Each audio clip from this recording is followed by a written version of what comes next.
Merhaba sevgili izleyenler, Kıbrıs'ın Sesi TV 2020 ekranlarında gündem özel programında Diyalog Medya Genel Yayın Yönetmenimiz Reşat Akar'la beraber sizlerleyiz. Evet, bugün 18 Mart Çanakkale Zaferi'ni kutluyoruz. Şehitlerimizi de bir kez daha saygıyla anarak programımıza başlayalım. Evet, ilk olarak aşıyı konuşacağız. İlk konumuz Sağlık Bakanı Ünal Üstel'in açıklamaları var. 20.000 aşı daha gelirse 50 yaşa inebileceklerini ve aşılamada istenen noktaya gelinmesi halinde de açılımla gidilebileceğini vurguladı. Detaylarını sizlerle paylaşacağız. Bu arada faaliyet göstermelerine izin verilen ve her 7 günde bir test yaptırmaları şart koşulan birçok sektör çalışanı bugün yine fuar alanındaydı. Sıraya girdiler. Uzun uzun kuyruklar oluştu. Görüntüleriyle ekranlarınıza getireceğiz. Son olarak da önemli bir araştırma konumuzu sizlerle paylaşacağız ve tartışacağız. Hepsi ve daha fazlasıyla gündem özele başlıyoruz diyorum. Merhaba Sayın Akar. Merhabalar Funda Hanım. Herkese hayırlı günler dileyerek başlayalım. Evet, bugün gündemde tabii yine ön sırada Sağlık Bakanı'nın açıklamaları var. Dün de gündemin ön sıralarına çıkmıştı. Aşı konusu var gündemimizde ve iddialı bir açıklamada bulundu Sağlık Bakanı. Herhalde yaptıkları çalışmadan ortaya çıkan sonuç budur. Diyor ki 20.000 aşı daha gelirse eğer elimize 50 yaşın üstündekileri aşılamaya başlayacağız. Yani yaş oranı aşağı inecek diyor. Tabii bu nedir? Aşı gelirse diyor. Çünkü bizim elimizde aşı yok. Türkiye'ye bağlıyız. Türkiye'den eğer Sinovac aşıları gelirse bu uygulama devam edecek. Ne zaman gelecek? İşte burada net bir görüş yok, net bir tarih yok.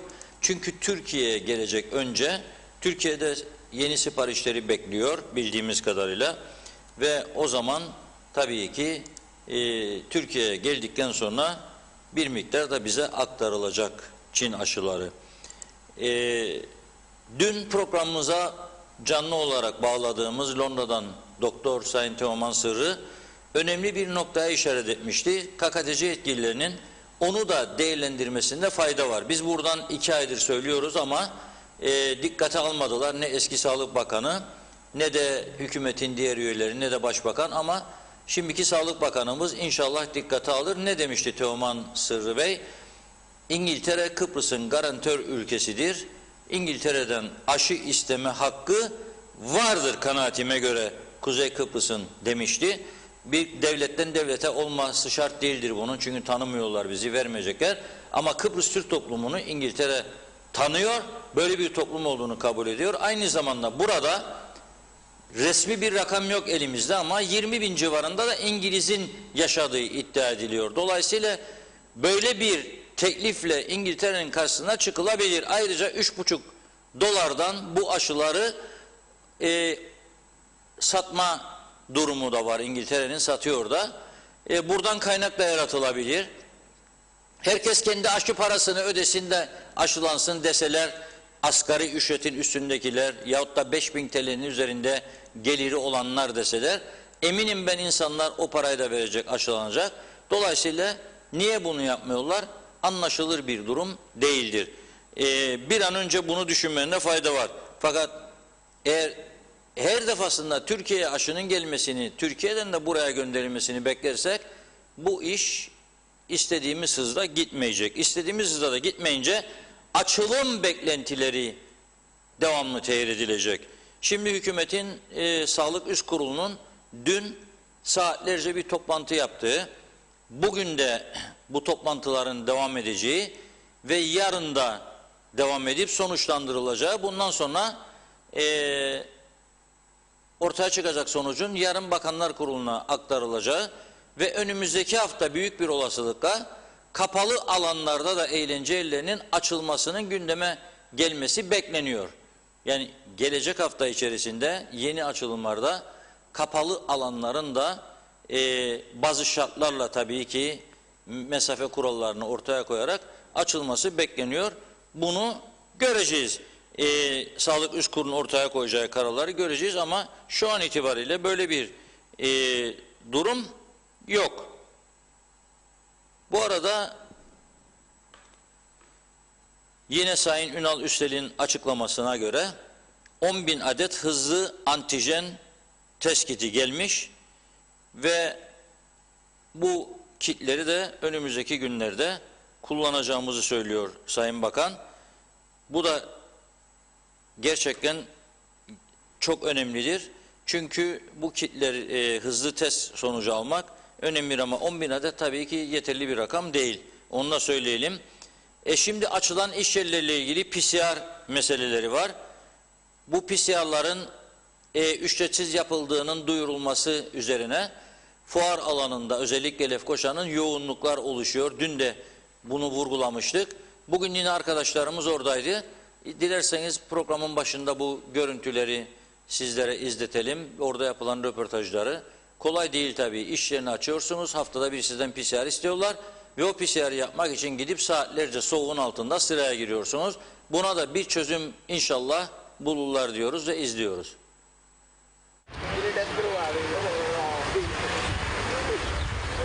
Lazım olan bir şey. Yani her vatandaşın yaptırması üzerine düşen bir şey.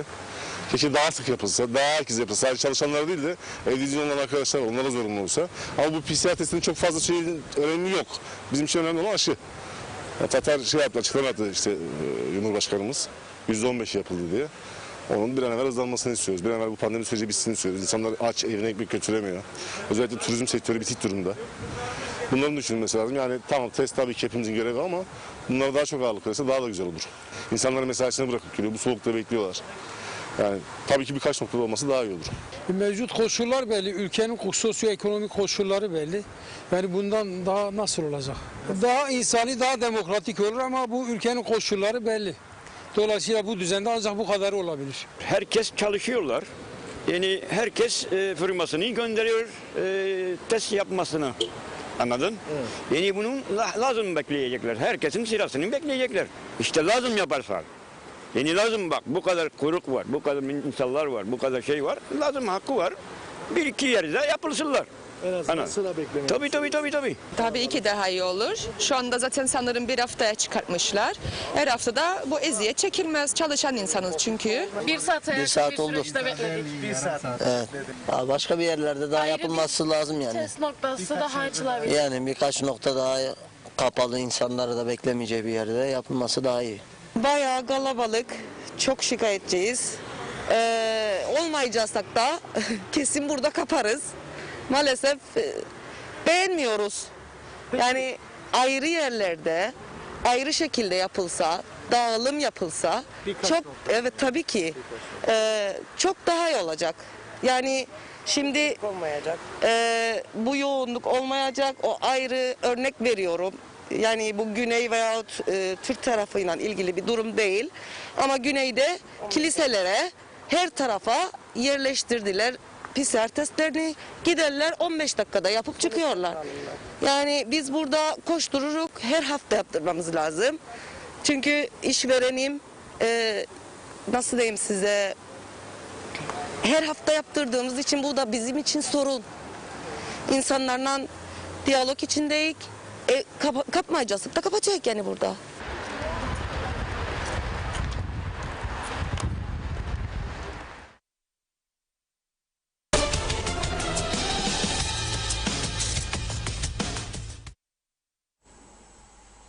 Evet izledik yani orada hoş olmayan görüntüler var. Uzun kuyruklar oluşuyor. İnsanlar bir saatten fazla bir süre bekliyor.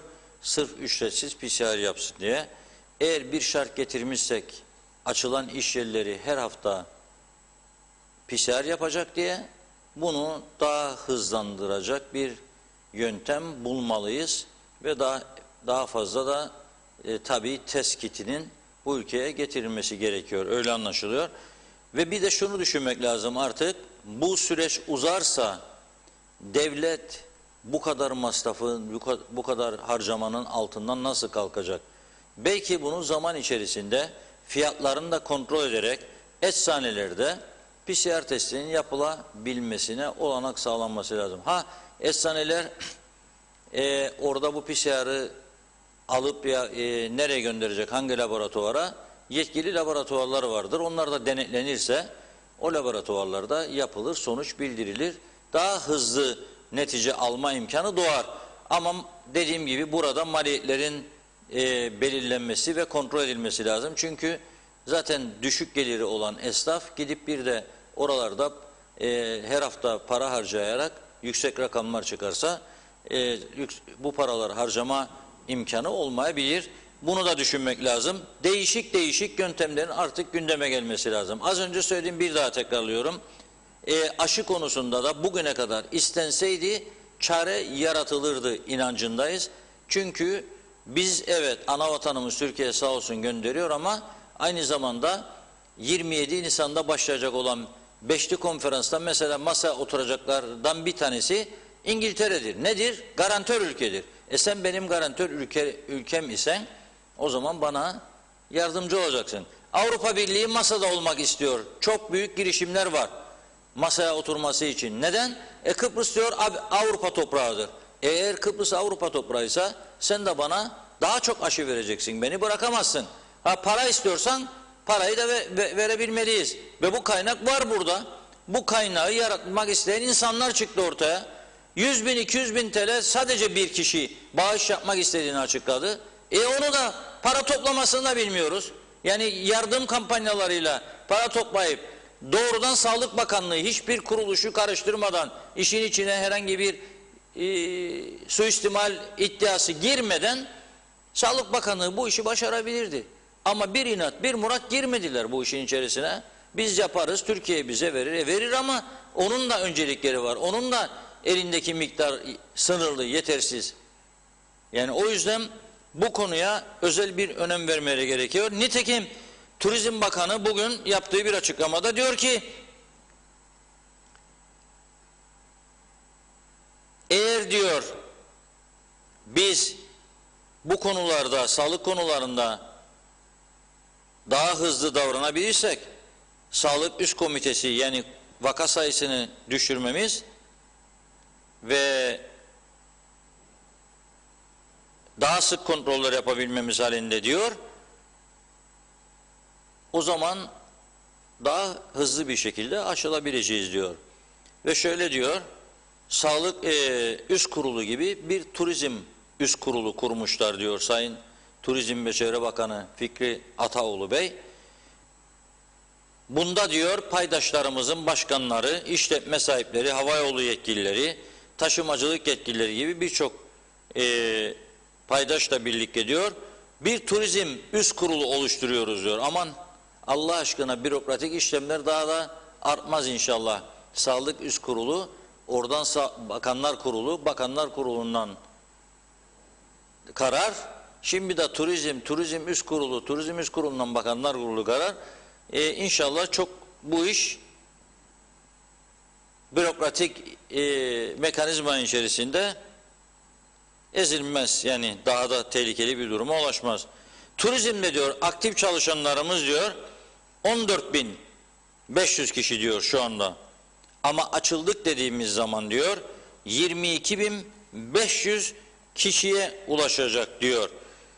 Turizmi biraz hareketlendirip sağlığın yanı sıra ekonominin de harekete geçmesi lazım diyor Turizm Bakanımız.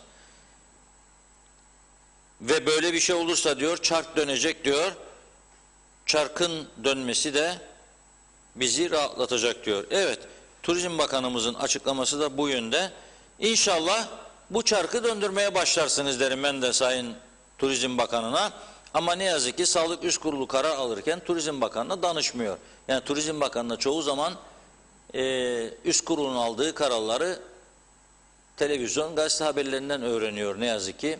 Geçmişte böyle oluyordu. Bundan sonraki süreçte inşallah daha fazla bilgi sahibi olur veyahut da Turizm Bakanı'nda katılacağı toplantılarda bu kararlar alınır diye düşünüyoruz. Çünkü gerçekten turizm bu ülkenin lokomotif sektörüdür ve bu sektör harekete geçmezse elbette ekonomide canlanmaz ve sıkıntılar devam eder. Şu anda yaşadığımız çok ciddi sıkıntılar var. Bu PCR testlerini aktarırken tabii bir taraftan da bu koronavirüs vakaları gerçekten hepimizi etkiliyor. O yüzden lütfen her habere inanmayalım. Her sosyal medyada yazılana inanmayalım, panik yapmayalım ve bekleyelim. Neyi bekleyelim? Her gün akşam saatlerinde 19 raddelerinde Sağlık Bakanlığı günlük sonuçları açıklıyor ve son zamanlarda detay da veriyor. Mesela Lefkoşa bölgesinde 13 diyorsa 13 vakanın hangi bölgelerden çıktığına da açıklık getiriyor. İşte Ortaköy diyor, Kaymaklı diyor, Yenikent diyor, Gönyeli diyor. Veriyor bakanlık bunları daha detaylı bir şekilde. O yüzden en sağlıklı bilgiyi almaktır doğru olan. İnsanlar da bakıyorlar sitelerde, sonra birbirlerine o siteleri takip etmiyorsa bile takip edenler oradan alıp yakınlarına gönderiyor bunu. Yakınlar da alıyor. Aman gördünüz mü şu da korona olmuş. Gördünüz mü bu da pozitif çıkmış. Çok fazla dedikoduya yol açıyoruz ve panik yaratıyoruz. Bu da iyi bir şey değil. İddiaya göre sağlık uzmanlarının stres de koronayı tetikliyor. Yani çok stresli olursak, çok panik yaparsak koronayı tetikliyoruz. O yüzden dikkat etmemiz lazım. Ve bir korona virüs tanısı konan bir annenin doğum yaptığı haberi dün akşam ulaştı bizlere. Bugün Diyalog Gazetesi'nin 1. sayfasında var. Acil Durum Hastanesi'nde tedavi altında olan COVID-19 hastası kadın doğum yaptı ve Kuzey Kıbrıs Türk Cumhuriyeti'nde bir ilk gerçekleşti. Yani ilk defa COVID-19 hastası bir anne doğum yaptı. Acil Durum Hastanesi Başhekimi Erol Uçaner bu haberi kendi şahsi sosyal medya hesabı üzerinden duyurmuş ve emeği geçen doktor arkadaşlarına ve sağlık ekibine de Doktor Burhan Nalbandoğlu Hastanesi'nde tabii ki onlara teşekkür etmiş. Dünyaya gelen kız çocuğuna da uzun ömürler dilemiş. Evet, biz de buradan ona uzun ömürler diliyoruz.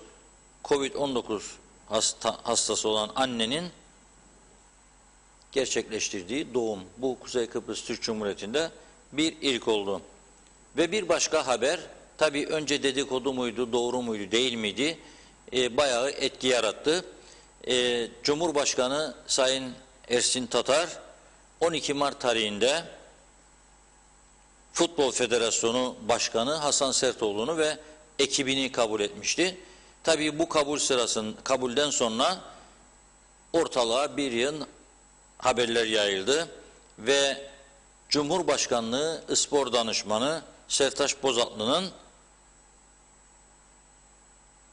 PCR sonuçlarının pozitif çıktığına ilişkin ve bu defa Federasyon Başkanı Hasan Sertoğlu'na aman dikkat, çünkü o toplantıda Bozatlı da vardı. Dolayısıyla siz de pozitif vaka vardı. Temaslı durumuna geçtiniz. Acaba sizin de mi pozitif çıktı şeklinde haberler yayılmaya başladı. Dolayısıyla Futbol Federasyonu bugün bu konuda bir açıklama yapma zorunda kaldı. Başkan Hasan Sertoğlu'nun koronavirüs olmadığına ilişkin bunu duyurmak istediler. Okuyorum açıklamayı size. Bir internet sitesinde yer alan haber doğrultusunda açıklama yapma zarureti doğmuştur.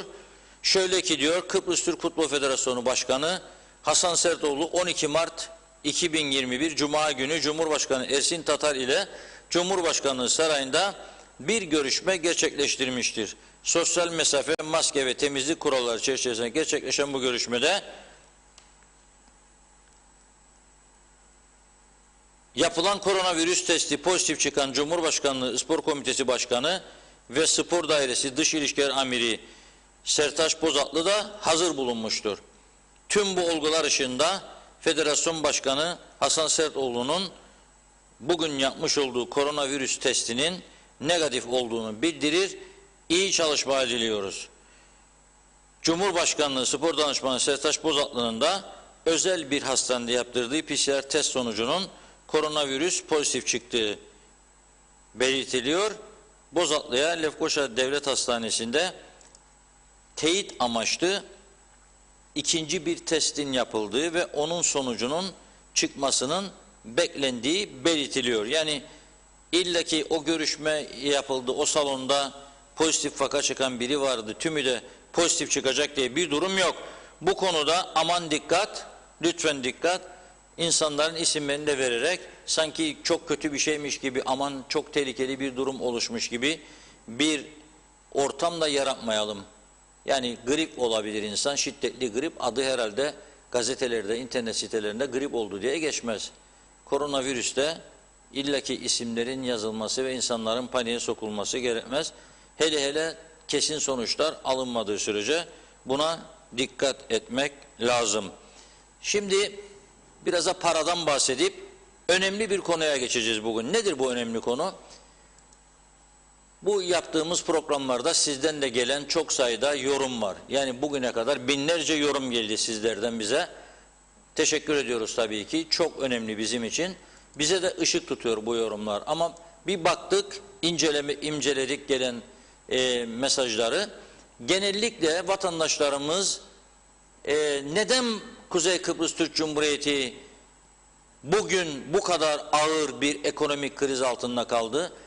Neden basit sorunları çözemez duruma geldik? Neden meclis birleşimlerinde salon bomboş, 4 kişi 3 kişiye konuşma yapanlar? Neden bu meclis artık çare üretemez duruma geldi? İyi iş yapamıyor, doğru dürüst yasa geçiremiyor. Neden hükümetler sürekli değişiyor? Neden bu hükümetler icraat yapamaz hale geldi? Bunun tabii sonucunun bir siyasi istikrarsızlık ve kaos olduğu ortaya çıkıyor bunun sonucu. Dolayısıyla bugün sizlere o konuda biraz bilgi aktarmaya çalışacağız. Neden bu hale geldik sorusuna da ışık tutacak bu diye düşünüyoruz. Ama önce bugün Türkiye'de Merkez Bankası'nın açıkladığı faizlere değinelim kısaca. Türkiye Cumhuriyeti Merkez Bankası Para Politikası Kurulu politika faizi olan bir hafta vadeli repo ihale faiz oranını 200 baz puanlık artışla %17'den 19'a çıkardı. Ve bu karar sonrasında meraklılar zaten biliyor, sizler de biliyorsunuz. Çünkü dövizi hepimiz takip ediyoruz. Niçin? Çünkü ev kiraları dövizdedir, konut taksitleri dövizdedir ağırlıklı olarak, araba borçları ağırlıklı olarak dövizdir. Dolayısıyla dövizin çıkışı ve inişi bizleri çok ilgilendiriyor, takip ediyoruz. Ne oldu? Türk parası faizleri yükselince yabancı paralar bugün değer kaybetmeye başladı. Dolar mesela %2'ye yakın, İngiliz sterlini %2'nin de biraz daha üzerinde programa gireceğimiz saat, bizim gireceğimiz saatlerde değer kaybetmişti. Ama yarın ne olur? Yani bu faiz heyecanı bittikten sonra pazartesi gününe kadar ne olur? Onu da göreceğiz. Tekrar döviz yükselir mi, düşer mi göreceğiz ama şu an itibariyle %2 ortalama bir düşüş var dövizde. Çünkü faiz oranları yükseldi. Bu faizlerin yükselmesi iyi mi? Elbette iyi değil. Özellikle tele borçlananlar için iyi değil. Bir de banka kredisiyle iş yapanlar açısından, yani ithalatımızın büyük bir çoğunluğu Türkiye'den olduğuna göre Türk parası bankalardan kredi çekerek Türkiye'den ithalat yapanlar açısından da önemli bir durum diye düşünüyorum.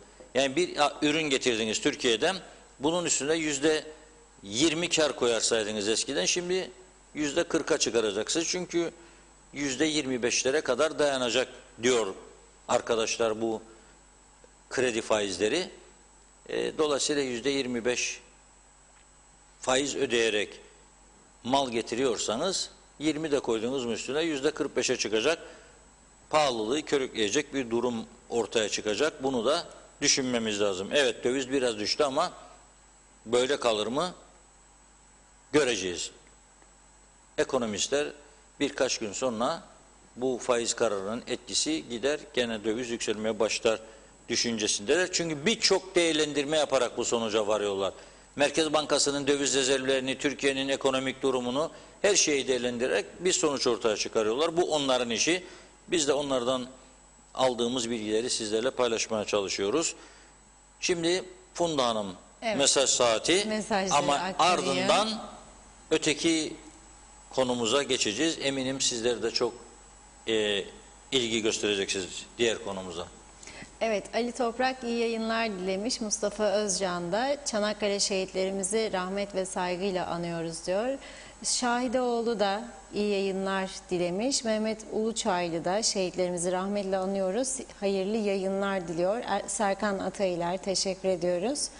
Evet, Mehmet Kurtulmuş. Hayırlı akşamlar Funda Hanım, Reşat Bey. Sağlıklı yayınlar diliyorum. En büyük TV 2020 diyor Mehmet Bey.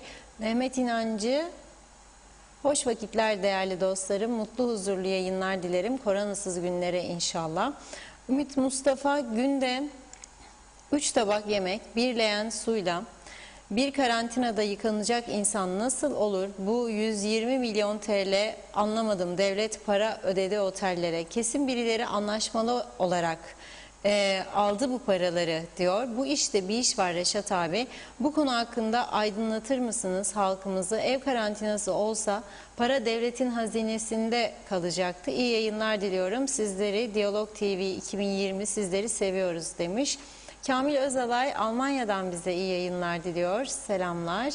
Volkan Bazı Kuvvet Londra'dan selamlar. Hayırlı yayınlar. Bu programı görünce çok şey yazmak isterim ama Allah size sabır versin demiş. Kemal Gözay da iyi yayınlar diliyor. Hürrem Dede de. Bülent Küçük selamlar. Bugün Sağlık Bakanlığı'nın aşı bilgi sistemine giriş yaparak kaydımı yaptırdım. Aşı merkezleri ve randevu sistemi gayet güzel ve yerinde çalışmaktadır. Bu nedenle tebriklerimi gönderiyorum. Bizlere bu randevu sistemi kazandıranlara, emeği geçenlere ve tüm sağlık çalışanlarına gönülden teşekkür ediyorum demiş. Sevgiler, saygılar. Orhan Aslan, kimse kusura bakmasın, Kuzey Kıbrıs'ı idare edenlerin işleri hikaye, iki taşı üst üste koyamayan yönetimden hiçbir şey olmaz. Kasıtlı yapmak istemediklerini düşünüyorum demiş. Gürkan Bengü Giritli de iyi yayınlar diliyor. Teşekkür ediyoruz. Ahmet İlktaç, eczanelerde PCR değil ama hızlı ve güvenli antijen testleri yapılması işlemi kolaylaştıracağına ve pratikleştireceğine inanırım diyor. Güneş Yıldız, açık olan yerler her hafta PCR testi yapılmasından şikayetçiler. Turizm bir yıldır kapalı. Keşke turizmi de açsalar. Bizler razıyız her hafta PCR yaptırmaya. Yeter ki açlıktan ölmeyelim. Burada beni yanlış anlamasınlar. Kesinlikle kargaşa içinde önlemsiz PCR yapılmasını savunmuyorum demiş. Turizmcinin gücü de birikimi de kalmadı. Artık dayanamıyoruz diyor Güneş Yıldız. Doğan Falyalıysam hayırlı yayınlar. Hadi yine parası olan kazanacak. Faiz %19 oldu. Peki bu enflasyonu düşürebilir mi? Hiç sanmam. Girdilerin fiyatı artacak. Üretilen mallara da zam olarak yansıyacak. Yani kısaca pahalılık olacak. Yabancı para birimleri TL karşısında sert düşüşe geçti. Onur Atıcı, eğitim üst kurulu da olsun lütfen diyor. Cihan Köroğlu iyi yayınlar dilemiş. Nazime Nalbant iyi akşamlar. Bu kapanmalar nereye kadar? İnsanlar hep zorluklar içindedir. Sokaklarda bir de her gün bu kararlar çok değişiyor. Şimdi yurt dışına gidecek olanlar özelde testlerini yapmak için insan başına zannedersen 150 TL. Evet, insan başına isterler mi? Bunlar doğru mu? Yine hafta sonu yine devam mı edecek bu kapanma? Ne gün bitecek? İnşallah bugünlerimiz de geçecektir. Sevgilerimle demiş Nazime Hanım. Ayşe Ömer Balkaya kolay gelsin, iyi yayınlarınız olsun diyor. Necdet Mavi Gözlü ise aşı konusu değil de biraz daha gündeme hırsızlık, uyuşturucu, kaçak insanları gündeme getirin lütfen. Bu Afrika kökenli insanlardan mahallelerde rahatımız kalmadı. Her gün şamata, rahatsızlık, biraz da bunları gündeme getirin. Çarklara gelince dişliler kırıldı Reşat Bey. Onun için çarklar biraz zor döner. Dişlileri değişmek gerekir demiş. Cihangir Özyer sabır varmış diyor. Kumda oynayanlarla uğraşma artık. Zaman kaybı, zübük ve koltuk sevdasını yayınlayın her gün demiş Cihangir Özyer. Evet, Metin Maraşeli hoş vakitler, kolay gelsin. Billur Kocapınar, doğum yapan kişi yabancı uyruklu olduğu için bir ilk daha önce Covid'li hasta doğum oldu diyor. Pandemi Hastanesi Başhekimi'nin açıklaması bu. Pandemi Hastanesi'ndeki ilk doğum diye paylaşıldı. Cemali Acar, hükümet neden hala turizmcinin sesini duymamazlıktan gelir? Görürler bu insanlar çok zor durumda. Bir yıldır gelirleri yok. Acilen önlemler çerçevesinde turizm açılmalı. Çünkü ülkemizin asıl gelir kaynağı turizmdir. Hükümet ülkemizi batırmaya çalışıyor. Turizmden sadece turizm çalışanı değil, tüm sektörler kazanç elde ediyordu. Bu gidişle halk açlıktan ölecek demiş. Mehmet İnancı, temaslıların 3 günde 4 günde bulaş olmadığı kanımca saptanamaz. En az 7-14 gün arası olduğunu doktor ve proflar açıklamaları bu yöndedir demiş. Ümit Mustafa, bir sorum daha olacak. Savcılar ve hakimler usulsüzlük yapan belediye başkanlarını ve devlette usulsüzlük yapanları ne zaman yargılamaya başlayacaklar? Yoksa dosyaları birileri yok mu etti? Daha yargılanan birilerini görmedik. Bizleri aydınlatır mısınız? Teşekkür ederim. İyi çalışmalar dilemiş. Kemal Gözay, Reşat Bey, Dışişleri Bakanımız görüşemez İngiliz Dışişleri Bakanlığı'yla. Yardımcı olsun. Zaten o da garantördür. Birçok da İngiliz Kuzey Kıbrıs'ta kalıyor. Bunu yapmaması imkansız. Yeter ki isteyelim demiş. Özgür Yaltırık, iyi yayınlar diliyor İstanbul'dan. Ayşe Mustafa, PCR'lardan usanmadınız mı diyor. Yalan yanlış verilerle insanları odalara tıkmaktan demiş. Lana Guala, 1500 lira ödeme ne zaman olacak diye soruyor o da. Mehmet İnancı, değişim şart. Bu meclis artık genç kuşaklara kucak açmalı. Eskilerin enerjileri tükendi Reşat Bey. Vatandaş size kurtarıcı gözüyle bakıyor. Bir hisse deyip sahneye çıkma zamanıdır kanımca. Nazime Nalbant, çok doğru. O bunu dedi. Ömrün bunu dedi. Yok korona çok varmış dedikçe insanlarımızın psikolojileri daha fazla bozuluyor. Bir korkudan, telaştan, başka bir şeyden yazık oluyor. Londra'ya gidecek olanlar da ya 100 ya da 200 sterlin çıkış yapacaklar. Bu parayı testler için vereceklermiş. Reşat Bey, sizin bilginiz var mı? Lütfen aydınlatırsanız memnun olacağız. İyi ki varsınız. Bizlere iyi haberler verirsiniz. Seviliyorsunuz demiş. Kerem Kartal da iyi yayınlar diliyor. Türkiye'ye şimdiye kadar gelen Sinovac aşı sayısının 13 milyon olduğunu Türkiye Sağlık Bakanı Sayın Koca açıkladı. Halbuki Çin'le 50 milyon doz aşı için anlaşma yapılmıştı. Türkiye'de de aşıya ulaşmada sıkıntı yaşanmakta.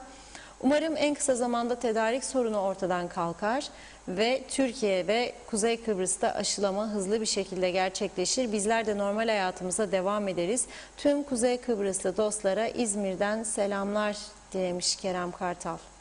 Ahmet Şehitzade, nereden başlayacağımı bilmiyorum Reşat Bey. Başka da olanlar, o kadar sıkıntı var ki onlara çare bulmak yerine olmayacak şeylerle zaman harcarlar.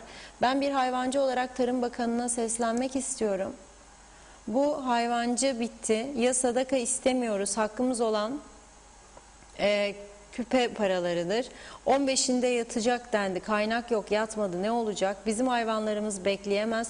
Bakanın gönlü gelsin. Bir yıl masraf ederiz bu hayvanları yetiştirmek için. Tam hazıra getiriyoruz. Hop, ithal et iznini açmaktan bahsederler. Sorarım size, ne olacak bu hayvancının hali? Saygılar demiş. Akçay Muhtarlığı iyi yayınlar diliyor bize. Hürrem dede, Reşat abicim, benim anneanne her zaman söylerdi, şükür edelim. Bugünkü günü Allah sana ne verdiyse sana bil şükretme. Bilmezsen şükretmeyi Allah ertesi gün onu da vermez. Bu yüzden çok şükür bu duruma demiş Hürrem dede. Nazime Nalbant, Çanakkale şehitlerimizi saygıyla anarız. Mekanları cennet olsun, nur içinde yatsınlar demiş. Alev Gökaydın, hayırlı yayınlar. Funda Hanım, Reşat Bey, Allah sizlere sağlık versin inşallah. Sizlere de efendim, hepimize. Hüseyin Arslan, Londra'dan Hüseyin Arslan. İyi yayınlar Reşat Bey, daha gelemedik, ev karantinası olursa geleceğiz. Tam bir yıl oldu, sizi ziyarete geleceğim. Çikolata ve Nescafe'yi unutmadım, selamlar dilemiş Hüseyin Bey. Müslüm Can da teşekkür ediyorum. Zehra Sencer, iyi yayınlar. Çok mersi Zehra Hanım. Mina Etem, iyi yayınlar. Funda Hanım, Reşat Bey, çok teşekkürler Mina Hanım. Bugün kanalın birinde canlı yayın diye meclise bağlandı. Şok oldum. 6-7 kişi vardı. Yazık. Diğerleri nerede? Karar alındığında hepsi olması gerekmez mi? Sizler yine halkın sesisiniz. Teşekkürler dilemiş. Evet, Necdet Mavigözlü de son olarak diyor ki Reşat Bey birileri istedi diye siyasete girme asla. Düşünmeyin o kadar demiş. Bilgisiz iş bilmez insanın içerisinde sizi de kendilerine benzetirler. Siz burada halkın sesisiniz diyor. Ahmet Aktuğ da Reşat Bey dedi ki hükümetler çok değil çünkü sandalyesi olan kilit olur veya 3 olur demiş Ahmet Bey. Teşekkür ediyoruz efendim. Burada bir nokta koyuyorum. Sözü size bırakıyorum. Evet, şimdi biz 27 Nisan'da Cenevre'ye gidiyoruz. Ne için gidiyoruz Cenevre'ye? Federasyon bitti diyoruz. İki devletli çözümü görüşmeye diyoruz. Rumlar da tabii hala federasyon tek çözüm yoldur. Guterres çerçevesine atıfta bulunuyorlar. O işin bir tarafı. Fakat bir çözüm için hazırlanıyoruz ve ciddi bir şekilde müzakerelere katılacağız. Karşımızda bizimle masaya oturacak olan Güney Kıbrıs'taki sistem, yönetim sistemi başkanlık. Yani bir cumhurbaşkanı seçiliyor, parlamento seçimi ayrı yapılıyor, cumhurbaşkanı kendi kabinesini istediği şahıslardan oluşturuyor. Bunların hiçbirisi, bir tanesi bile milletvekili değil. Dışarıdan en etkili olabilecek, en başarılı olabilecek adamları seçiyor, getiriyor ve onlar bakan olarak başlıyor. Hükümet görev süresi bittiği zaman bakanların da görev süresi bitiyor. Arada Cumhurbaşkanı performansını yeterli bulmadığı şahısları tabii ki değişebilir. Burada bir sorun var. Parlamento içindekiler sadece hükümetin bütçesi konusunda, sadece demeyeyim de en etkili oldukları yöntem, eğer hükümetin tavrını beğenmiyorsa bütçesine tavır koyarlar ve geçirmezler veyahut da bütçenin geçmesini ertelerler. Nitekim ilk defa Kıbrıs Cumhuriyeti'nin kurulmasından bu yana ilk defa bu yıl ertelediler bütçenin geçmesini. Yoksa geçmiş bütün dönemlerde neyse sunduğu hükümetin bütçe onu geçiriyorlardı. Burada niye geçirmediler? Burada çünkü Anastasiadis'in altın pasaportlar konusunda kendi avukatlık bürosunun da işine karıştığı bazı suistimaller, yolsuzluk iddiaları vardı ve muhalefet dedi ki ta ki bu sonuçlansın biz bu bütçeye oy vermeyeceğiz. Sonunda ama Anastasiadis onları ikna etti ve bütçe geçirildi. Şimdi aynı adanın kuzey kısmında olan bizler, onlara göre nüfusumuz 1/3 oranında. Biz hala da Cumhurbaşkanı ayrı, Başbakan ayrı, bakanlar ayrı. Bugüne bakmayalım. Bugün UBP'nin genel başkanı, Cumhurbaşkanı oldu. Eski genel başkanı ve başbakanı. Şimdiki genel başkan, başbakanı da gene UBP'den olduğu için bir süre uyum içinde geçinir gibi görünebilirler ama geçmişte Cumhurbaşkanı ile hükümetler arasındaki uyumsuzluğun faturasını çok ödedik biz. Toplum ödedi, halk ödedi, devlet ödedi. Hala da bu sistem üzerinde gidiyoruz ve bugün oldu. Erken seçimi soruyorlar arada bir, olacak mı olmayacak mı bu sene içerisinde Ekim'de, ama hiç kimse de bu sistemi değiştirmeyi, daha etkili bir hale getirmeyi konuşmuyor. Diyelim ki başkanlık sistemine karşıdırlar çünkü bazı ülkelerde iyi olmadı.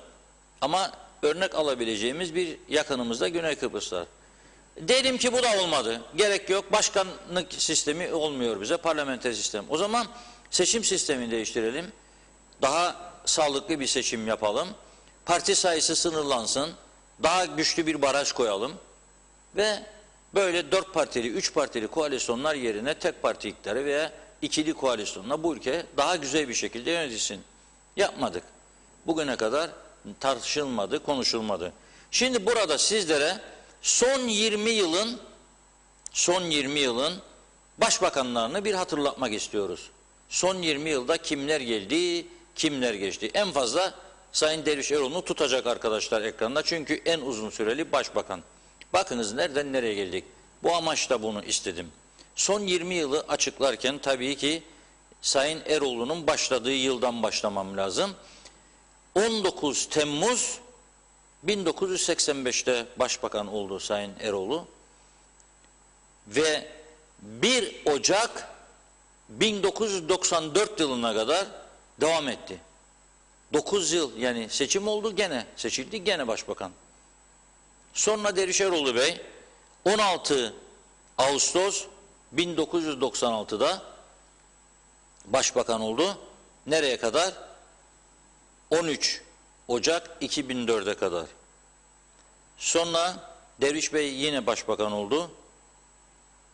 4 Mayıs 2009'dan 17 Mayıs 2010'a kadar. İşte bundan sonra çok hızlı değişimler başladı.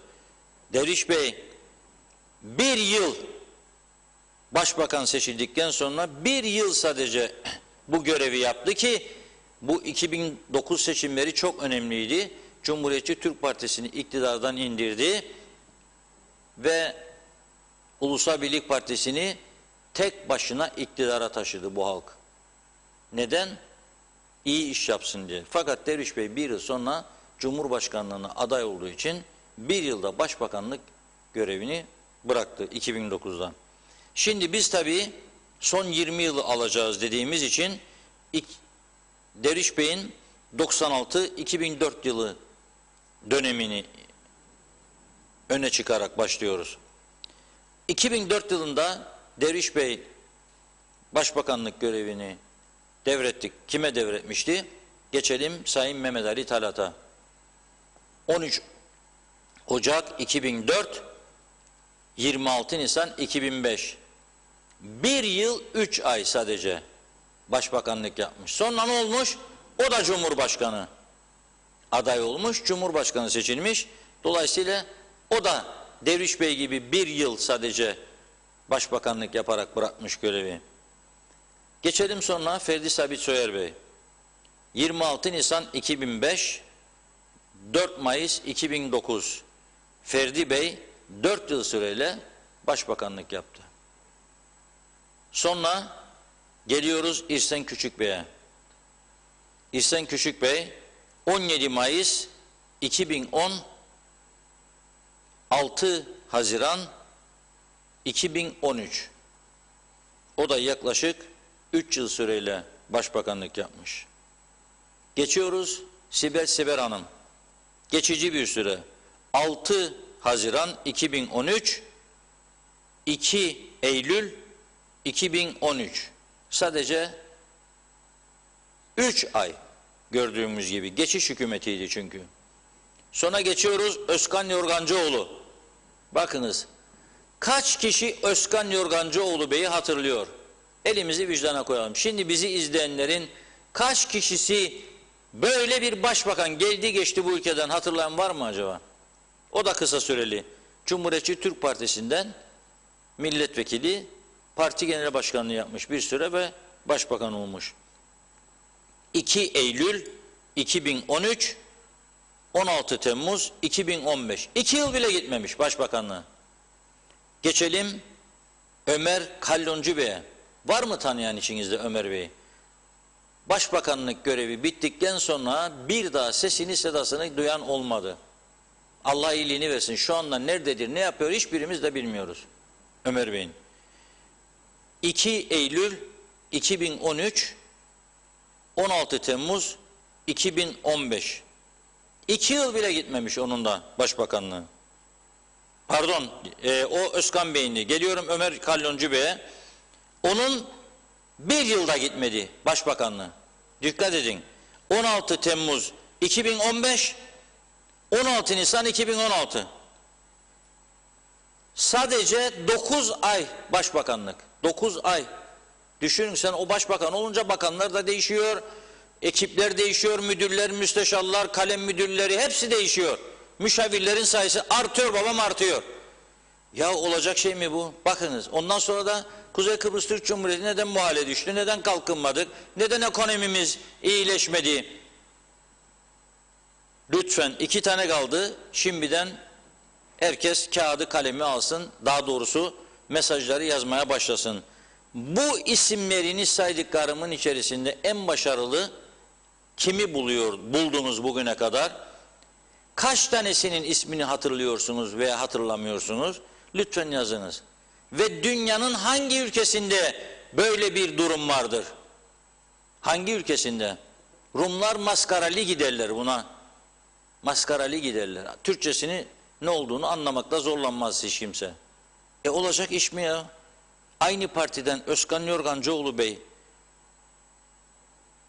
2 yıldan 2 ay eksik başbakan.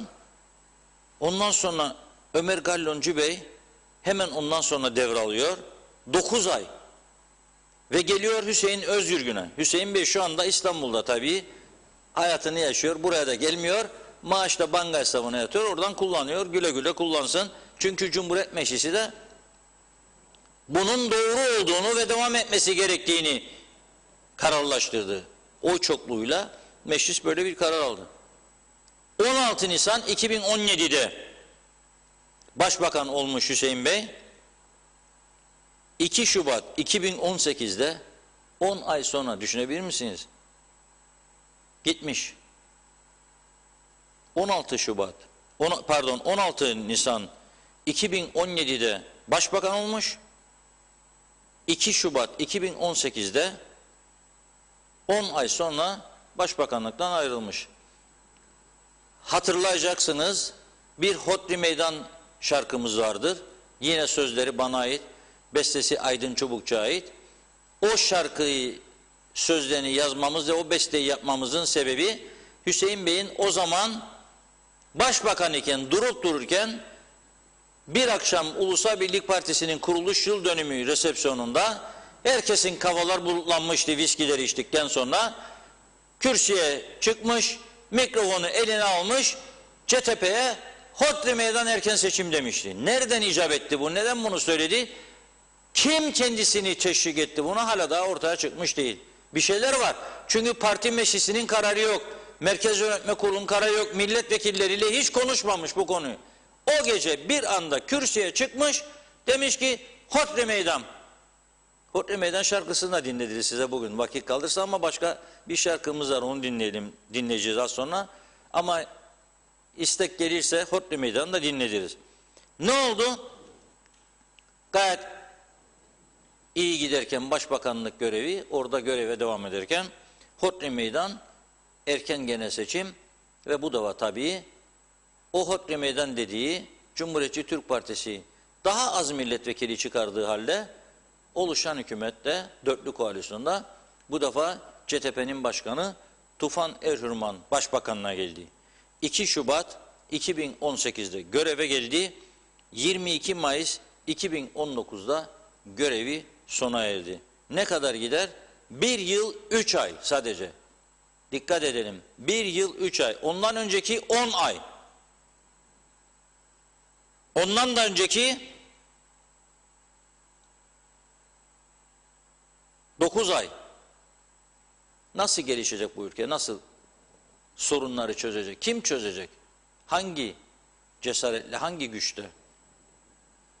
Sonra Ersin Tatar Bey gelmiş. Başbakan olmuş. Ne zaman? 22 Mayıs 2019. 23 Ekim 2020'de de Cumhurbaşkanı seçilmiş. Ama hem Cumhurbaşkanı hem Başbakanlık görevi bir arada götürmüş 9 Aralık 2020 tarihine kadar. 22 Mayıs 2019'dan 9 Aralık 2020, yani bu da yaklaşık 1 yıl 7 ay, 19 ay, o kadar bile bulmamış. 9 Aralık 2020'den itibaren de şimdiki Başbakanımız Sayın Ersan Saner, 9 Aralık 2020, aralığı tam koyarsak 1 ay. Eğer sözünü tutarsa Ersan Bey, partisine verdiği sözü, Haziran ayında seçim var, 7 ay içinde başbakanlığa devam edip etmeyeceği belli değil. Kurultayda kazanırsa devam, kazanmazsa başka biri. Ve Ekim ayında bu üçlü koalisyon hükümeti erken seçim kararı almış. Hükümet protokolünde var bu. Ekim ayı. Ekim ayında seçim olduğunu söyleyelim ve Ersan Bey'in kurultay yapmayıp o güne kadar başbakanlığını devam ettiğini söyleyelim. 11 aylık başbakan olarak o da seçime gidecek ve belki ondan sonra veda edecek o da. Bütün bunlara baktığımızda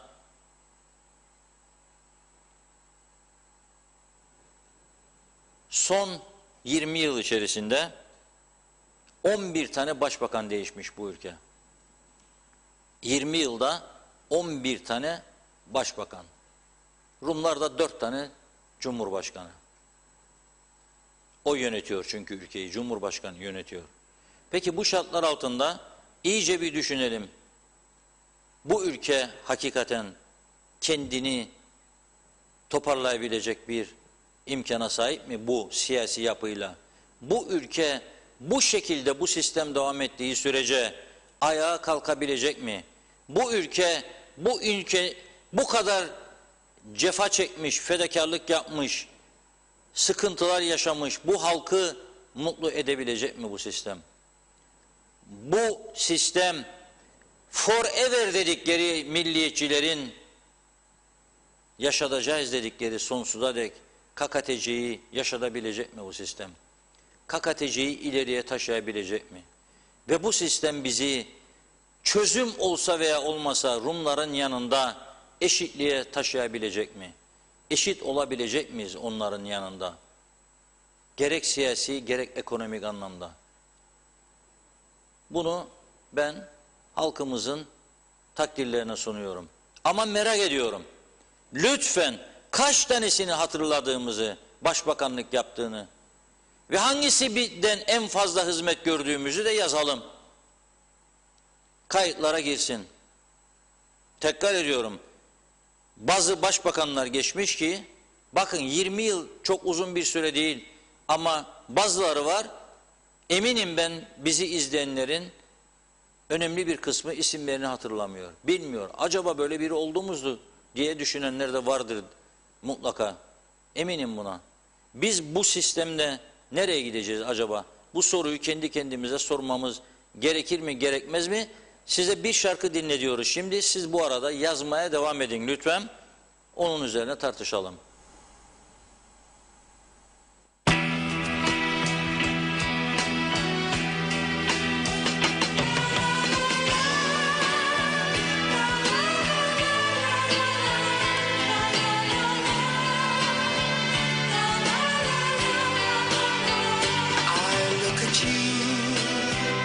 And I alone know what I see, how life would be if we were free.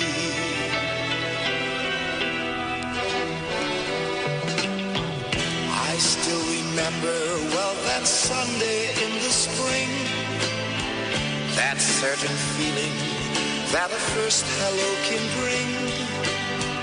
It's funny how two people meet and somehow know from small beginnings love will grow. The subtle traces of your perfume on the breeze, the rolling meadows and the weeping willow trees, yet still we hide the secret memories we share from others in our lives from whom we care.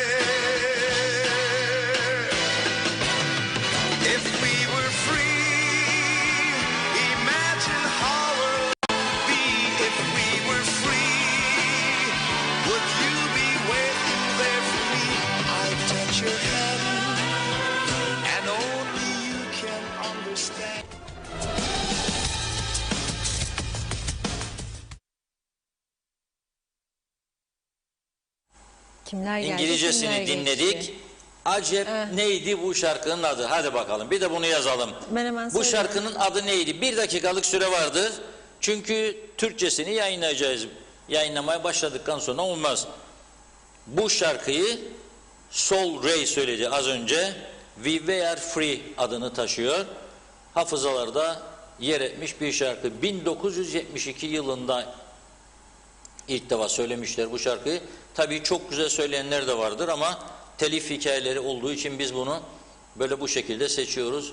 Facebook yasağına girmeyelim diye. Çünkü yayınlarımızı Facebook'tan da izleyen çok sayıda insanımız vardır. Bunu biliyoruz. Aman Facebook yasağına girmeyelim diye çok titizlik gösteriyoruz. O yüzden ne yapıyoruz? Bakıyoruz telif yasağına girmeyenler. Çünkü telif yasağına girdiği zaman bizim izin almamız falan öyle kolay iş değil yani. Parasını ödemek kaydıyla da olsa kolay alamıyoruz. O yüzden bakıyoruz o yasakların içine girmediğini gördüklerimizi seçiyoruz. Onunla bile zaman zaman yanıldığımız oluyor.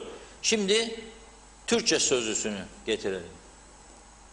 Bilmem ki bu akşam sen de bir hoş musun? İçmeden hatıralardan sarhoş musun? Ellerin sanki bak hala ellerimde yanıyor, duyuyor musun? Dostlar seni söylüyor, sahi mutsuz musun? Bu yolda dönüş yok, sen bilmiyor musun? Her şey gönlünce olmaz demiştim sana. Kaderden kaçılmaz görüyorsun. Kimler geldi hayatımdan, kimler geçti? Hiçbirisi hasretini gidermedi en güzeli. Senin kadar sevilmedi. Kimler geldi, kimler geçti, kimler geldi? Sorma sakın kimler geçti. Hiçbirisi hasretini gidermedi en güzeli. Senin kadar sevilmedi. Kimler geldi, kimler geçti?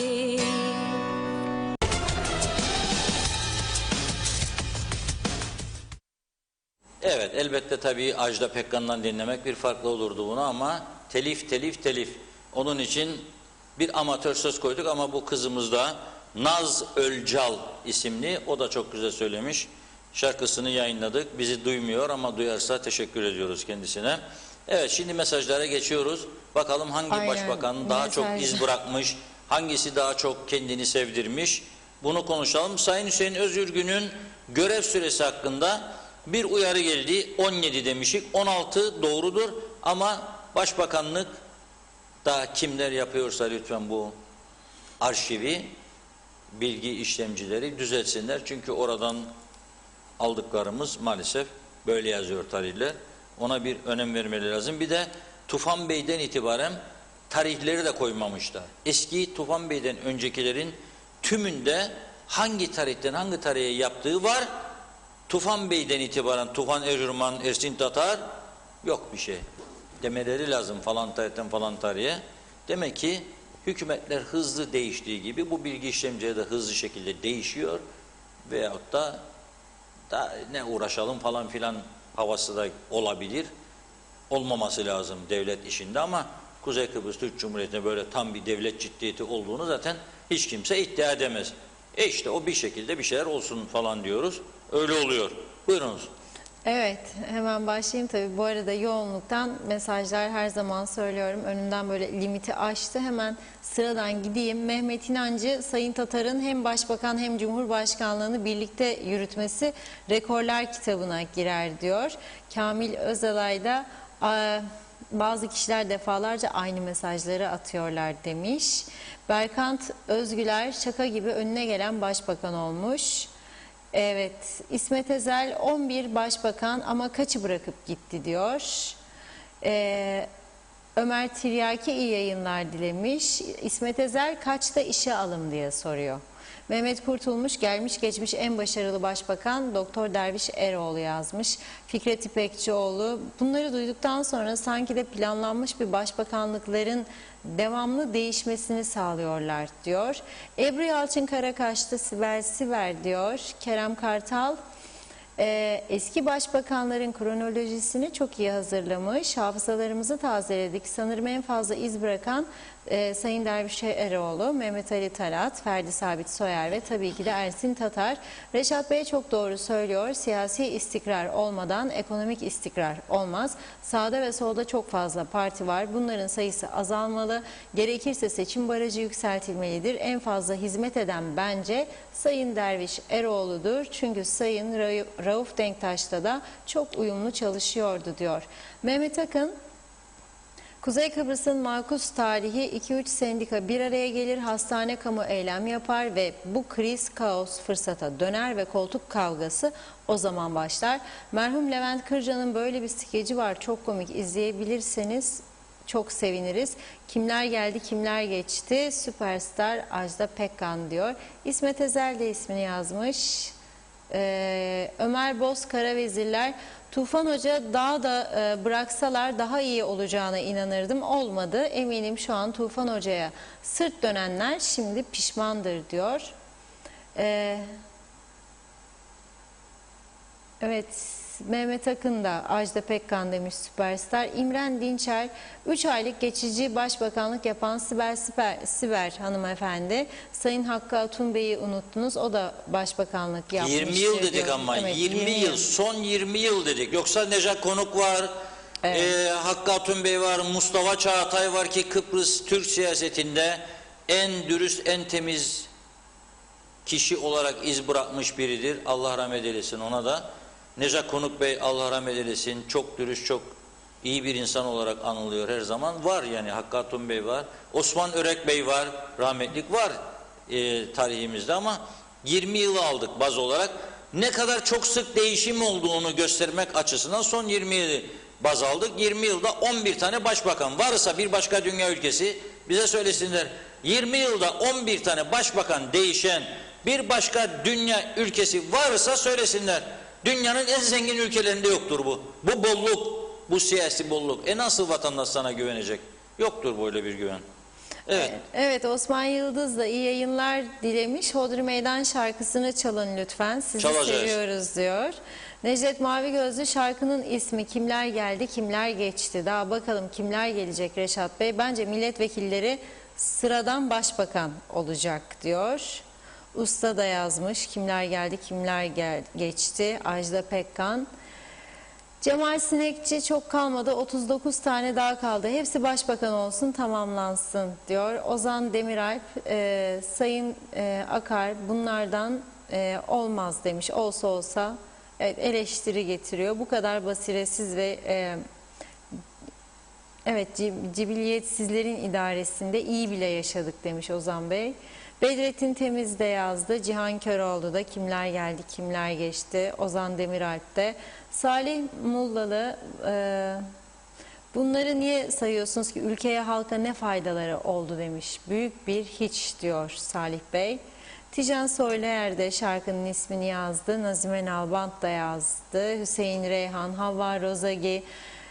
Evet, kimler geldi kimler geçti. Yaşar Aracı, iyi yayınlar. Bu Kuzey Kıbrıs'ta özürlüğe hiçbir katkı vermiyorlar. Versinler 3 kuruş. Onları da seyir sefer, ehliyet yenileme alıyorlar ve hiçbir kesinti yapmazlar demiş. Zehra Sencer, Reşat Bey tablo ortada gösteriyor. Tabloya bak, Kuzey Kıbrıs'ı anlatıyor. İlsen Küçük, Derviş Eroğlu şarkıda kimler geldi kimler geçti demiş Zehra Hanım.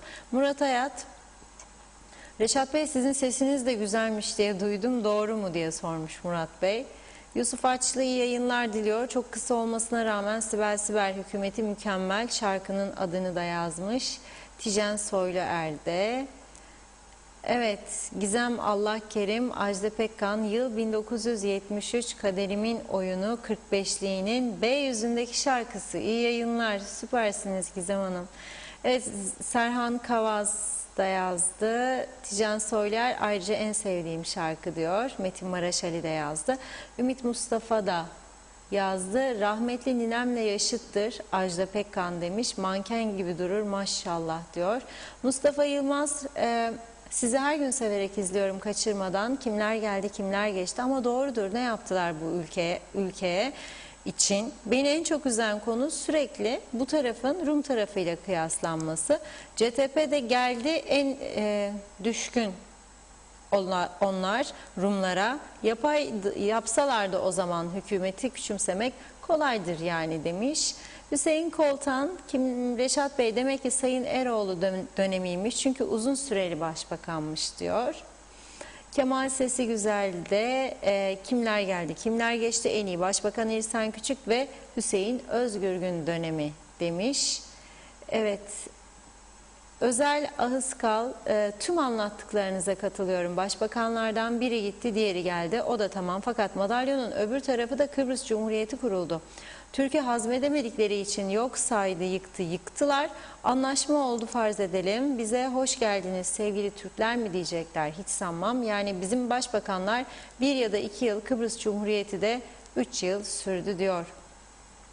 Fitnet Salih, Reşat Bey ben hepsini hatırlıyorum. Ne zaman demiş, Özgürgün başa geçti, bıraktım. Dörtlü hükümette Erhürman Bey'i beğendim. İyi götürüyordu, bırakmadılar. Çünkü Ersin Bey'in de başbakan olması gerekiyordu demiş. Cemaliye Akbaşak, 11 tane başbakan geldi geçti. Hepsi sadece koltuk kavgası etti.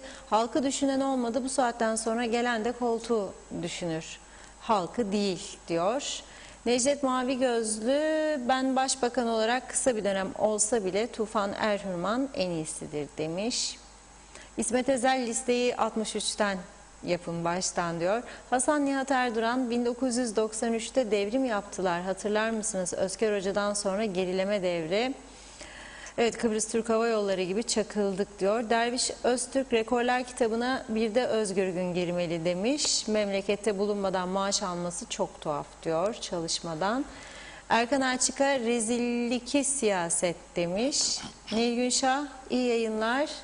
Evet, söyleyecek bir şey bulamıyorum. Kıbrıs artık bitti, eskisi gibi değil. Allah kolaylık versin demiş. Nazime Nalbant da Derviş Eroğlu'ydu. Seneleri uzundu. Bence iyi bir başbakanlık ve cumhurbaşkanlığı da yaptı. Doğrudur. 11 senede çok değişti. İyi yayınlar diliyor. Cemre Yorgancıoğlu 10. Başbakan, en dürüst başbakanlardan. Özkan Yorgancıoğlu. Evet, Hasan Yılmaz Işık, Sayın Reşat Akar, Kuzey Kıbrıs'ın en önemli sorunlarının anasını gündeme getirdiniz.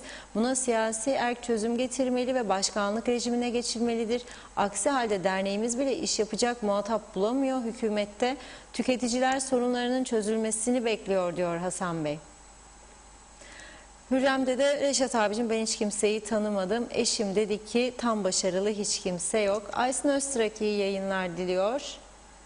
Hasan Nihat Erduran, Reşat Bey makbere okurmuş doğru mu diye sormuş. Haşim Volkan boş verin siyaseti demiş. Teşekkür ediyorum.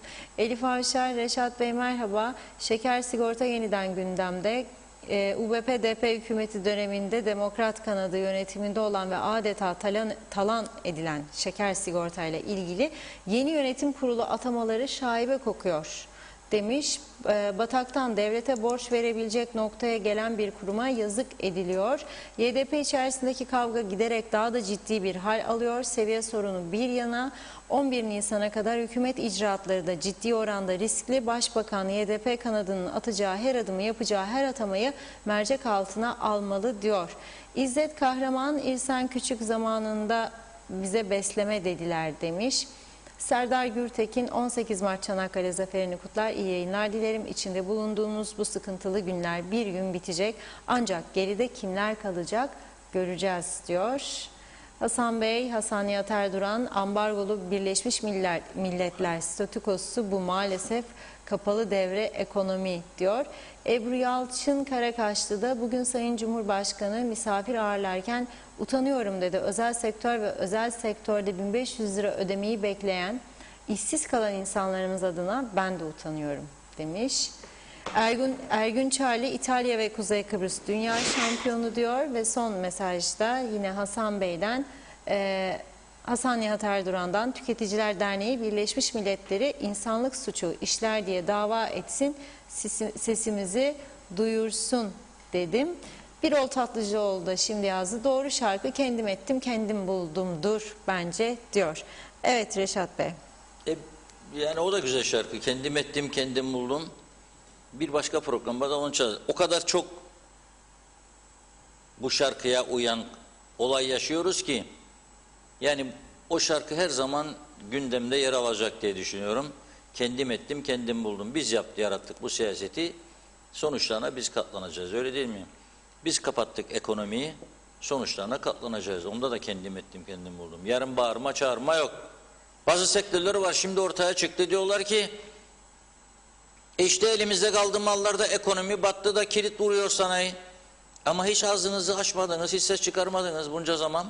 Hayır, işler iyi gittiğinde sen günde 1000 tane yoğurt sattığında 1500-2000 kilo hellim sattığında otellere da bu turizmin hiçbir faydası yoktur diye bağırdığında bazı çürük siyaset yapanlar ağzını açıp da demedin. Yok kardeşim, yanlış söylüyorsun. Ben sadece bir süt ürünleri imalatçısı günde 1500 kilo satıyorum demedin. Saklandın perde aman beni biri görmesin. Ne var, ayıp bir şey mi? Otele hellim satıyorsan ne saklandınız, çıkmadınız? Ben 2-3 tane cesur adam gördüm. Bunların içerisinde bir, Kozanköy'deki insanlar, Savaş Boransel ve orada yaşayan 4-5 kişi ürettiğimiz hellimi de dedi, yumurtaları da, ekmekleri de büyük çapta otellere satıyoruz. Oteller kapandı, biz bittik diyorlar. Açık açık söylüyor. Ben gördüm, Kırmızıgil'i gördüm kasap. Açık açık. Başka et satanlar da vardır bildiğim. Ve ihya olanlar var bildiğim. Allah versin olsun, binlerce dönüm arazi sahibi oldular otellere et satarak. Ağızlarını açıp da bir kelime bunun bize faydası var demediler. Ya şimdi kaldık birbirimize. Birbirimize kaldık. Hadi satın. Kuzular kaldı elde diyorlar. İnekler kaldı diyorlar. Sütler kaldı diyorlar. Hellimler kaldı. Peynirler kaldı. Amballar patladı. Bir de ne yaptık? Hellim olmaktan çıkardık. Kusura bakmasınlar. Birçoğu. Hepsi değil ama birçoğu. Hellim olmaktan çıkardık. Yumurtalar. Kaç düzine yumurta satıyorduk eskiden? Şimdi kaç bin tane tavuk satıyorduk? Şimdi kaç? Bunları da konuşalım. Narenciye ne kadar satardık? Kaldı narenciye dalında diyorlar şimdi. Patatesler eridi diyorlar. Eriyecek. Karpuzları eşekleri yedirdik diyorlar. Yedireceksin. Kim yiyecek? Eski bolluk yok. Yani onun için ciddi bir durum. Çekinmeden söylemeleri lazım. Ha, o şarkı kimler geldi, kimler geçti? Bizim şeyle ilgili, başbakanların çok sağlık bakanları falan sayılarını, maliye bakanları bugünlerde sağ olsun o konularda bize Mustafa Bazıballı Bey çok yardımcı oluyor. Çok güzel araştırması var bu konularda. Bakın şimdi de yazmış bana, diyor ki başbakanların yanı sıra diyor 27 tane sağlık bakanı, 22 tane de maliye bakanı görev aldı diyor bu ülkede diyor. KKTC tanınan bir ülke olsaydı Guinness Rekorlar kitabında 1 numara olurdu diyor. Rezaletin daniskası diyor. Ya Guinness Rekorlar kitabına girelim de ister rezaletin daniskası, ister doğrunun daniskası olsun. Yeter ki bilgi olsun ama koymuyorlar bizi. Gülerler sadece bu halimize. Zaten sesimizi duyan var mı? Yani biz dikili taşın ötesinde biri bizi duyuyor mu? Kıbrıs konusunda konuşuyormuşuk. 2 devletli çözüm, 2 devlet. Kim duyar bizi? Kendi kendimize burada döner sesler. Dikili taşına dön babam dön, dön babam dön. Eşitlik, hak, adalet, özgürlük, dön babam dön. Demokrasiymiş bir araştırma yaptılar 500 kişiyle. Demokrasiymiş iyi değilmiş Kuzey Kıbrıs'ta. Yani inanmıyorlar demokrasiye. Nasıl? Yani daha ne olsun ya? 20 yılda 11 başbakan değiştik. Bu nasıl demokrasinin bir sonucu değil mi? Biz demokrasiyi ters anlamda aldık bu kadar zamandır. Yani demokrasi demek mesela ne demek? Sabah 8'de okula gideceksin. Tam anne baba çocuğu bırakmış okula. İşine gitmiş. Yarım saat sonra okul müdürü veya öğretmeni anneyi babayı aramış. Hanımefendi, beyefendi geliniz çocuğunuz okuldan aransın çünkü grev var. Grev ne zaman geldi? Şimdi. Böyle bir demokrasi işte bu. Altın çerçeveli demokrasi derler buna. Sözer Bey diyor ki Londra'dan, bu sistem diyor, bak bu güzel bir şey, bunun da bir bestesi yapılabilir. Hamma humma sistemidir diyor. Güzel bir şey. Kıbrıslar çok kullanır bu işi. Hamma humma derler bazıları. Meyhanelerde de çok konuşurlar. Bunlar arkadaşlar 1-2 viski içtikten sonra düzeni konuşurlarken söyler bir hamma humma. Hepsini de çok iyi hatırlarım diyor. Çünkü birbirinden kötüydü diyor. gelen gideni arattı. Bu sistem zor değişir diyor. London'dan Sözler Bey, Londra'dan arıyor. Şimdi bakın bir şey söyleyeceğim size. Bu kararları aldılar. Dediler ki restoranlar saat 9'a kadar faaliyet gösterebilir. Tabi adam 9'da denetleneceğini düşünerek 8.30'dan itibaren ne derler? 8.30'dan itibaren hadi be arkadaşlar da ceza yemeyelim. Bitirin rakıları ya viskileri, yemekleri de kapatacak derler. İngiltere'de yaşayanlar da çok iyi bilir. 11'de publar hafta arası kapanır tabii. Mecburdur kapatmaya. Ne yapar İngilizler? Bazı açık gözler saat 11'e 10 gala son pintini, bardağını 11'e 10 gala ister. Hatta bazıları böyle yapar. Barmene. Yani 2 tane gelsin, 2 pint. Ve sanki hiç bira içmemiş gibi, yani o saate kadar da müthiş bir istek var. Lak lak lak lak lak lak lak bir tanesini koyar. 11'i 5 geçe de ikincisine başlar. Ta ki onu dışarı çıkarsınlar. Çıkarıncaya kadar bir kenarda, bir köşede bu bira yarışı devam. Ama en nihayet hadi 11 geçe, 11 içerek geçe out derler. Dışarı çıkarlar. Bizimkiler de öyle yapsın. Kapattım desin lokantacı, alsın bardağı. Yolun kenarında devam, gidebildiği kadar. Zaten 9'dan sonra da sokağa çıkma yasağı. İşi masal, hikaye. Dün gece de baktım, Paris sokakları gibi 9'dan sonra sokaklar, Lefkoşa Girne arası cıvıl cıvıl. Sanayi ışıklarından al, Gönyeli çemberine. Arabalar gider gelir, vızıl vızıl gider arabalar. Kontrol, bir kişi görmedim. Bu kararı aldıkları günden bugüne bir kişi görmedim yollarda. Çünkü polis sayısı yetersiz, yorgun, bakamıyorlar. Bir de tabii çok ciddi olaylar yaşanıyor memlekette. Her gün uyuşturucu kaçakçılıkları, şunlar bunlar. Ve bu arada diyorlar ki sanki restoranlar sadece Lefkoşa'da varmış gibi. Hükümet bakanlar kurulu toplanır ya. Derler ki biz restoranlara ne olacak ya? İşte sayarlar kaç tane restoran bilirlerse. Tamam abim de hani dersiniz ya 2'de 1'de bu ülkeye doğa turizmi, işte bilmem kendi turizmimizi yapalım, işte ev turizmi, pansiyonculuk, şunlar bunlar. Karpas tarafı var, Yeşilırmak tarafı var, oralara bakın. Sen ne gün gideceğim ben Karpaz'a? Mesela sen 9'a kadar dedin, hafta arası işlerim. Ne gün gideceğim Karpaz'a? Cumartesi işlemediğim gün. Ben tabii çalışırım da çalışmayanlar için söylüyorum. Pazar yahut da çalışma. Adam devlet dairesi yok, cumartesi, pazar yok. Gidecek Karpaz'a, senden kendine cumartesi kapalısın. Nasıl olacak? Bunlar nasıl işleyecek? Havva Rozagi Hanım yazıyor işte. Yeni Erenköy Mehmetçik arasında Rozagi Guest House diye bir yeri vardı. Yatakları da ben kalmadım da görüyorum fotoğraflarında. Güzel böyle eski namsiyeli yataklar falan. Havva Hanım çok çalışkan bir insan. Kendi yemeciklerini de yapar. Her gün paylaşır da. Bugün dolmacık yaptım der. Makarna bullicik yaptım der. Börecik yaptım der. Böreklerden de hiç kısmet olmadı. Havva Hanım yiyelim daha. İnşallah bir gün yiyecek. Diyor ki restoranlar açıktır diyorlar ama hafta sonu kapalı. Benim misafirim Lefkoşa'dan Girne'dendir. Çoğunlukla onlar Mehmetçi'ye gelemiyor. Kapalı. Sigorta ödeneklerimiz geldi diyor. Nasıl ödeyecek diyor. Biz içimizde bile açılmamaktan korkarlar. Nasıl turist getirecekler memlekete? Yazıklar olsun diyor. Bu gidişte restorancıları ve otelleri hepten batıracaklar. Batırdılar be Havva Hanım. Batmayan kaldı mı acaba? Battı balık yan gider diye bir söz var. Aynen onun gibi. Battı balık yan gider. Şimdi devam edeyim de çok mesaj var ama hepsini okuyamayacağım. Kimse kusura bakmasın. Bunu da Mazhar Bey bir şey yolladı. Bir izleyeceğim de bakalım Mazhar Bey, yayınlarız belki. Ondan sonra. Kemal Barbet Vasille köyünden yazıyor. Karşıyaka yani.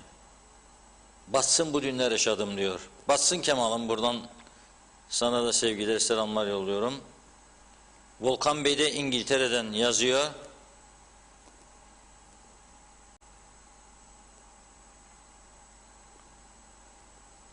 Soruyorsunuz Reşat Bey diyor. Volkan Bey İngilizce yazıyor. Ben de ondan çıkarıyorum şimdi bunu. Hangi başbakanı hatırlıyorsunuz diye soruyorsun diyor bana. Ben de size bir soru sorabilir miyim diyor. Hangi başbakan hatırla kalabilecek bir şeyler yaptı bu ülke için? Tahmin ederim diyor, bir kişi bulamayacaksın. Maalesef öyle. Ne yaptık? Ufacık tefecik şeyler oldu da tayinler, terfiler falan filan oldu. Madalya da dağıttılar. Mücadele tarihimize katılanlara madalyalar, arsa da dağıttılar.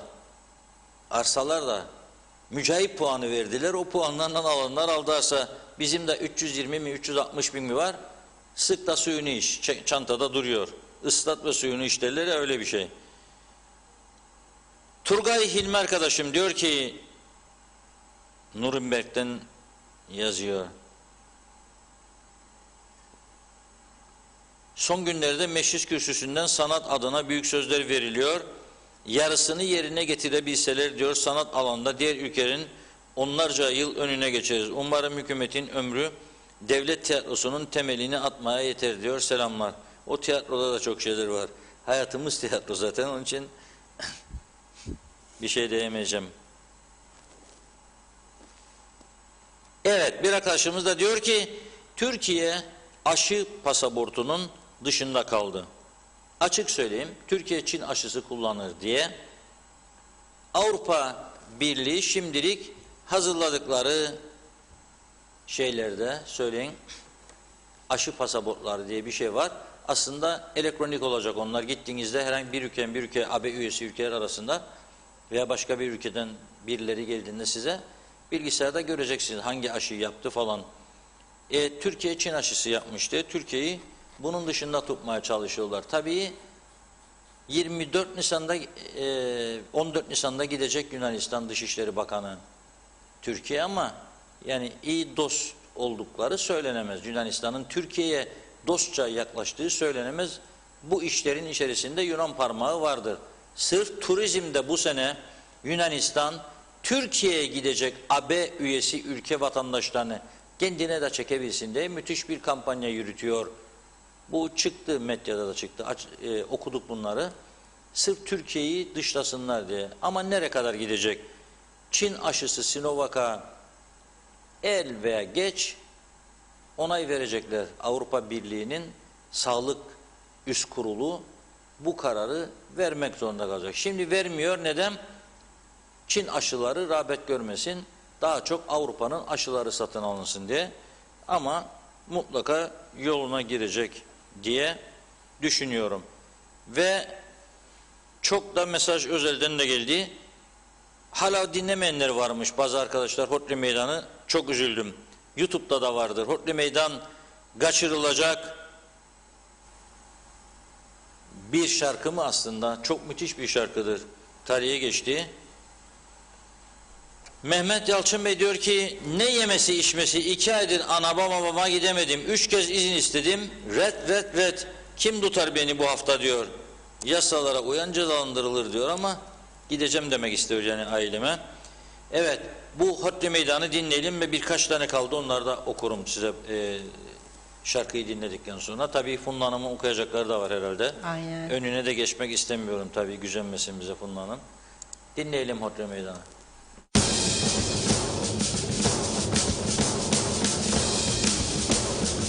Hodri Meydan.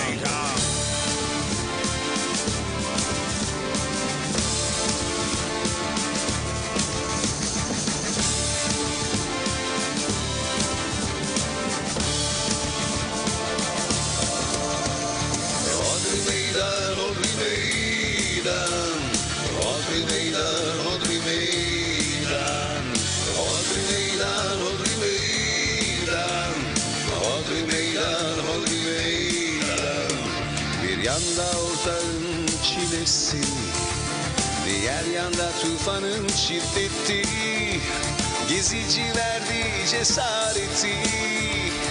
Öyleyse Hodri Meydan, gemi karaya vurdu, Özdemir atladı kurtuldu. Çınarda kurmaya başlayınca doktor yine umut oldu.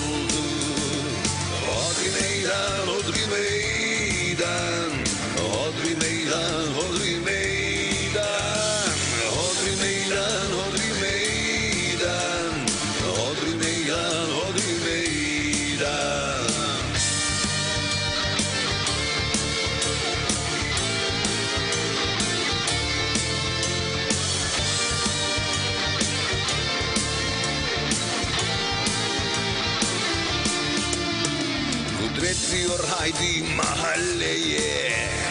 Cemal güveniyor reise, Çakıcı kükrüyor her yerde.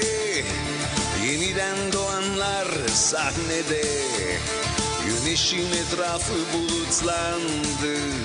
Şimşek çaktı, yağmur yağdı, beklemeye tahammül kalmadı.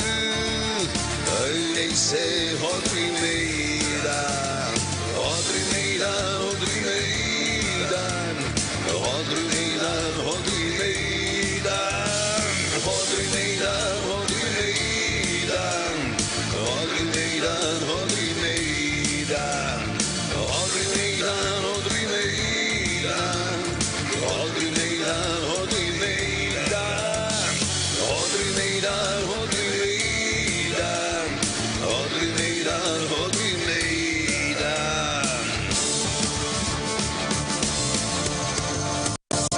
Hodri meydan. Hodri meydan bu bayrak inmez. Hodri meydan, hodri meydan, hodri meydan. Hodri meydan. Aa bu bayrakla hodri meydan. Hodri meydan, hodri meydan. Hodri meydan, hodri meydan, hodri meydan.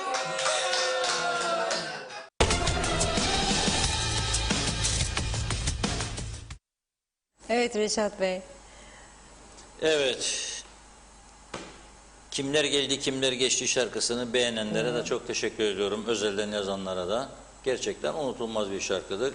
Yabancısını da Türkçesini de dinlettik tabii bunun. Hodri Meydan da bizim eserimiz. Sözler bana ait. Bestesi Aydın Çubukçu'ya ait. Aynı şekilde Korona şarkısı da yine Aydın Bey sağ olsun bestesini yaptı, sözlerini ben yazdım. Ama yakın bir gelecekte bir kısa süreli tiyatro oyunları da planlarımız arasında vardır. Belki canlı yapacağız, belki sahnede oynayacaklar, kaydedip burada göstereceğiz sizlere. Kısa süreli, bu da bizim Kıbrıs Türk siyasetini özetleyen güzel, kimi güldürücü, kimi düşündürücü olacak ama buradan sizlerle paylaşacağız. Hüseyin Olgunay vardır.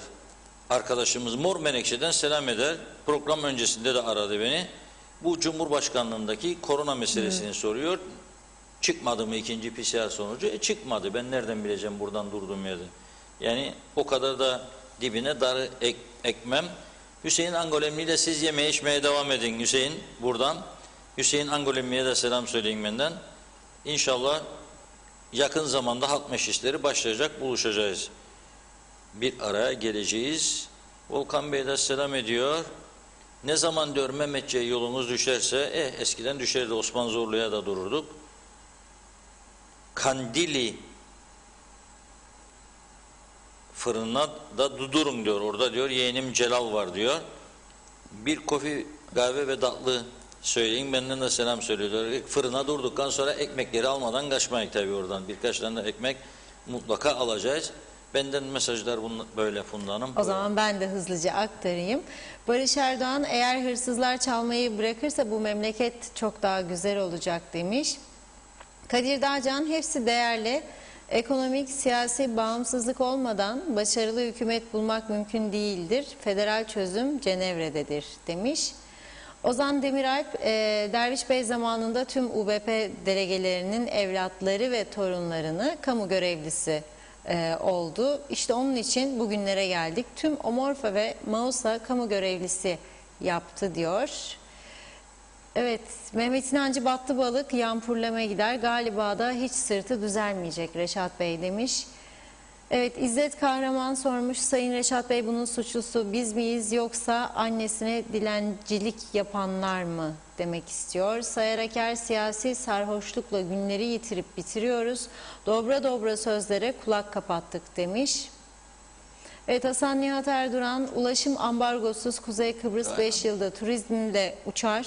Ürün yetiştiremeyiz, ithale mecbur kalırız. Mesele ulaşımsızlıktır.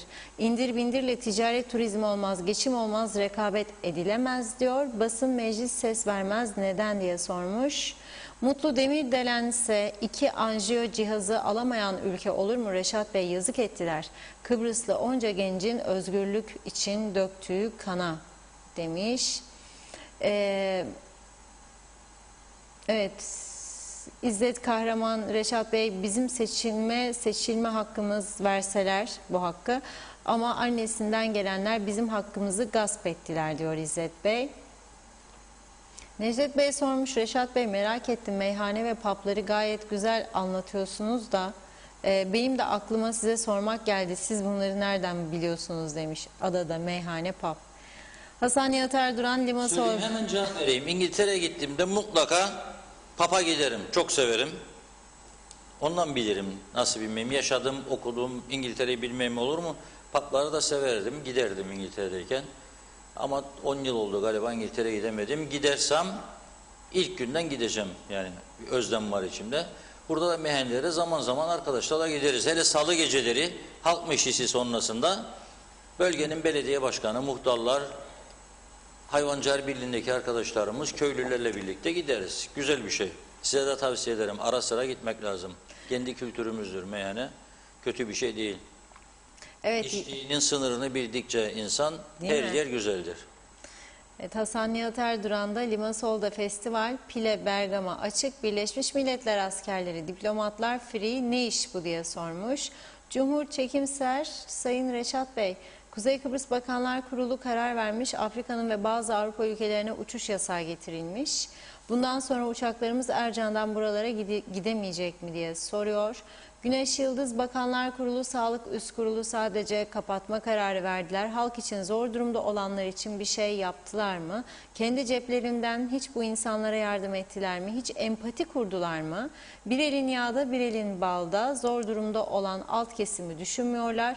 Tok açın halinden anlamazmış. Milletvekillerimize sesleniyorum.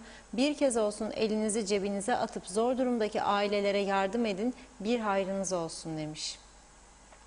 Yılbay Direkçi, meclis oturumlarını izlemeye çalışırım ama mecliste konuşmacıdan başka 3-5 kişi, böyle meclis olmaz.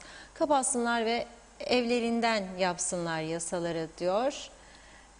Hasan Nihat Erduran, turizmi, eğitimi lokomotif ilan eden kimlerdi? Reşat Bey bilir mi acaba? Bence hatırlayabilir demiş. Arşivinde var eminim diyor. Engin Sedat Töz'ün zamanında bu bozuk düzen kurulurken bağırdık çağırdık, bize Rumcu damgası vuranlardır bu günkü düzenin sorumluları.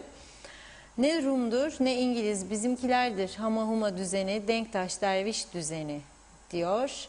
Evet, Hasan Nihat Erduran, sağ yapar sol yıkar yerinde sayarız, işte süt de beyazdır demiş. İzmir'den sevgiler selamlar demiş Figen Haş Çilingir Fidancıoğlu.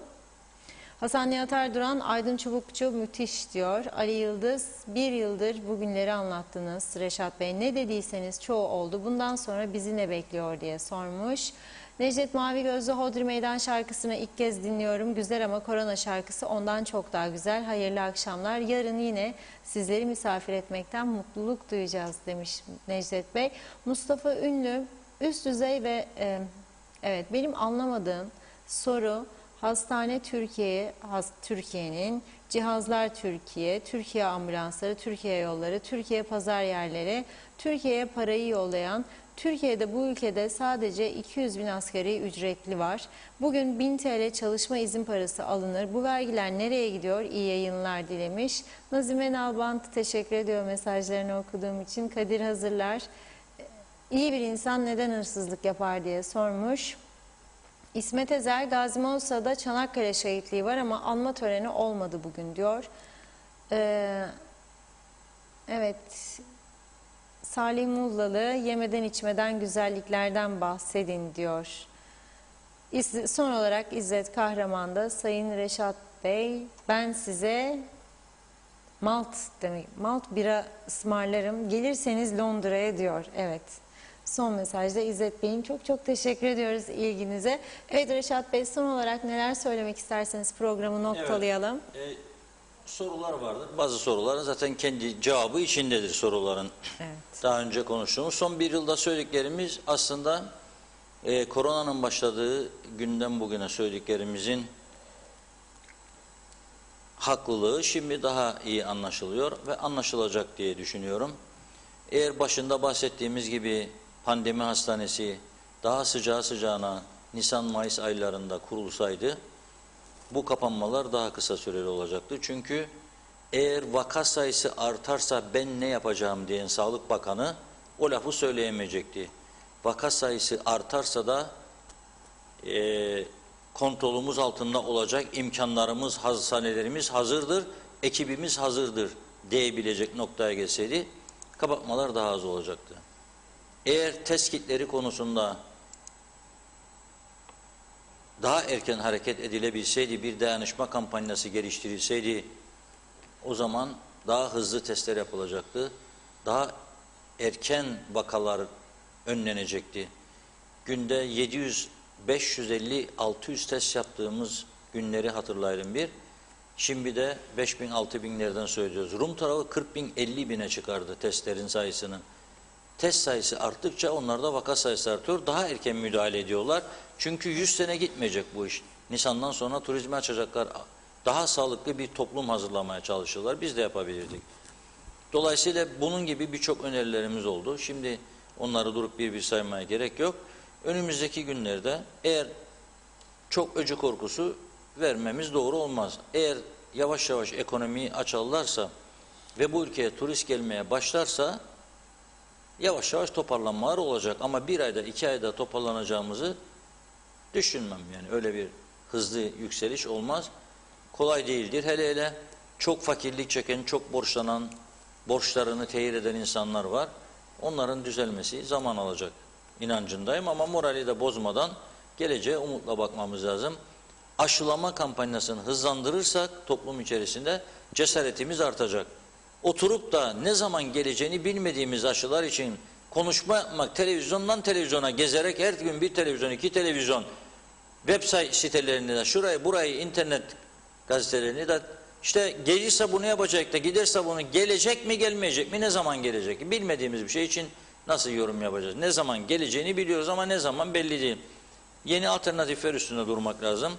O konuda da önünde seçenekler vardır diye düşünüyorum. Avrupa Birliği'ne de müracaat edebilir, İngiltere de edebilir. Türkiye zaten veriyor, vermeye de devam edecek ama bir katkı da bizden olsun. Kendimiz de bir şeyler yapalım diye önerilerimiz oldu. İnşallah bunu da yerine getirirler. Ağzınıza sağlık. Çok teşekkür ediyoruz Reşat Bey. Evet sevgili izleyenler, Gündem Özel'in bugünlük sonuna geldik. Yarın yine aynı saatte görüşmek üzere diyorum. Sağlıcakla kalın. İyi akşamlar.